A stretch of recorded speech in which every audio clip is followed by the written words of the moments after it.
Hi everyone, we're at Pixar and we watched an amazing short called Float and we are here to talk with Bobby about it. Yeah, hey! Go ahead. Oh, how's it going, Tell us the story because okay. You made us cry during the interview. Oh, yeah, when we saw it, I was crying. Thank you. So we said, let's get it on camera of us crying and show it. Okay. Oh man, I'm glad you guys, it resonated with you in some way. Because the story is based off of my relationship with my son, Alex, who is on the autism spectrum. And I had a hard time when the diagnosis came down. This was actually like about 8 years ago. And my wife actually told me, you should probably tell a story about it. And I'm a comic book artist on the side. So, we'll talk about that later. okay. And then my wife was like, you should make a comic of it. And so I did. I tried to. I did this cover, and it had a boy and a father, and the boy was floating. And it said, a journey of a father and a special child. And I couldn't do it.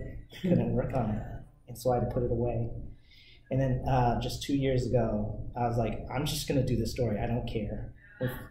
So I started working on it. I did the storyboards. And people were saying, you should show this to Lindsay Collins, our executive producer of the Spark Shorts. And I did. And she's like, this is a perfect candidate for the Spark Shorts. And I was like, okay, let's do this. And then I just took the jump. It's time to go tell the story for the whole world. I loved it. It was great. It was amazing. And I think so when I first watched it, I think that was my first thought or inclination that yes, this was for families with children with autism. Oh, okay. And I don't have I'm the mom of 5 girls, and okay. I don't have a child with autism, but I think the part that I connected with the most was at the end, the dedication, where it was dedicated to families, families who are deemed different. Yes, deemed different. And I think that sometimes, as a society, then we get wrapped up in this word different. Yes. Or we don't embrace it, or think, you know what, it's good to be different. Yes.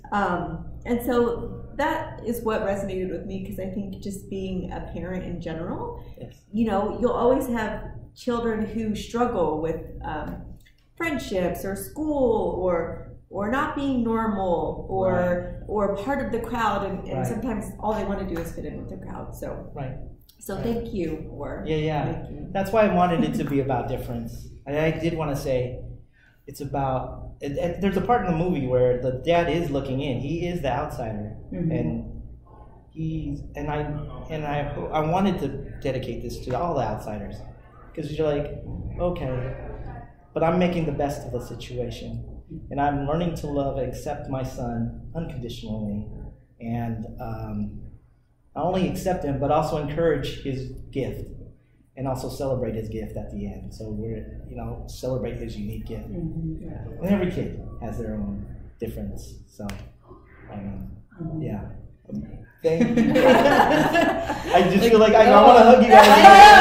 I'm like when the dad yells, I was like, oh God. I know. Because I get it. I feel like I've been there for certain things with my kids, and then you're like, oh, you have to step back and, like you said, look and be like, oh, I don't need to be comparing my kids to other people. Yes. My kid is almost better, not better, but has its own uniqueness, Yes. Yeah. Yes. There's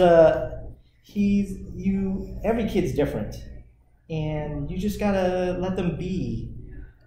I know at first I was trying to force my son to be something he's not. And that's what in the short, same thing. He was trying to stop him from flow. Yeah. You're just going to be normal like the other kids. I just want you to appear normal. And he realizes when he looks at his son and he's crying that, my God, I'm horrible. You're horrible. You're a mess. I don't want to live this way.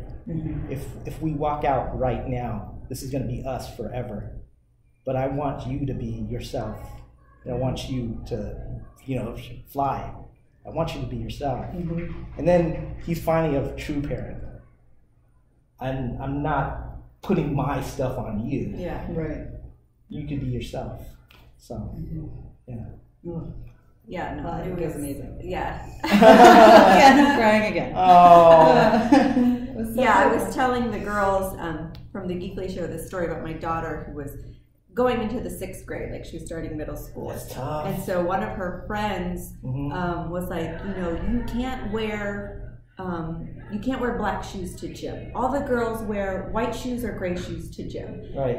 And that's something like her older sister had told her. And so I was kind of proud of my daughter because she's like, okay.